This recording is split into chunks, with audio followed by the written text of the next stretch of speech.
Today I'm going to read from my translation of Life Only Better by Anna Gavalda, published by Europa Editions. Every one of my senses was being appealed to, flattered, fated. It wasn't the wine that was making me drunk, it was them, the two of them. This building up, this game between them, the way they had of constantly interrupting each other while holding out a hand to me to haul me on board with them, and make me laugh again. I loved it. I felt like a piece of frozen meat put out to thaw in the sunshine. I couldn't remember when I'd been a part of so much witty repartee, when I'd been so open, so tender, considered so worthy of attention.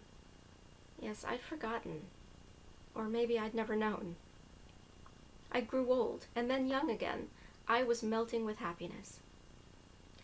Of course, at some point I asked myself the natural question. Of course I wondered if it was my presence that sharpened and inspired them so much, or if they were always this way. But I knew the answer. As conductive as we were, alcohol and I could never carry this much weight. What I was seeing was their life, their daily routine, the usual. I was a welcome and warmly received witness, but I was only a passing spectator. And tomorrow in this kitchen, they would have every bit as much fun together. I was dumbfounded. I didn't know you could live like this. I didn't know. I was like a pauper invited into an extremely wealthy home, and I confess, along with my pleasure, I felt a rising prickle of sadness, of envy. Just a prickle. Something that hurt. I would never know how to claim all this for myself. It was too elusive. As I listened to them and bantered endlessly with them, I was also admiring the way their daughters linked elbows beneath this umbrella that was too small for them both. They already understood that these adults would never be as interested in the two of them as they were in each other, and calmly equipped themselves so that they wouldn't suffer because of it. They chattered to each other, laughed with each other, lived as a duo, took care of one another, and had already left the table when Isaac, who, bellowing, "Married within the year," gulp, as he poured the dregs of the first bottle of wine into my glass. He had chosen 3, including 2 bottles of red, which he had uncorked and recorked and immediately returned to the cellar, chuckled in his beard as he listened, maybe for the 1000th time, to the end of the beginning of their story. So he had accepted Alice's invitation and entertained her for the whole evening. But not only that, he'd affected and intrigued her as well, and then walked her back to his place.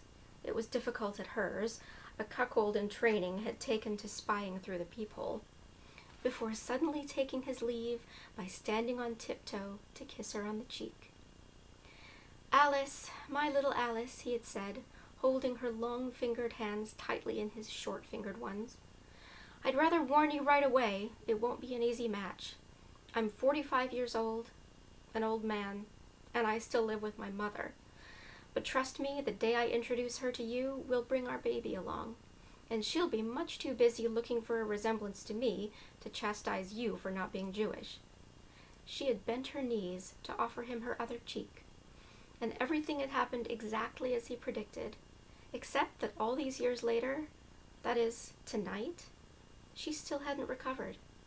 Her expression mocking, hands clasped, she reenacted the crazy scene for me, imitating the sudden gravity of his voice.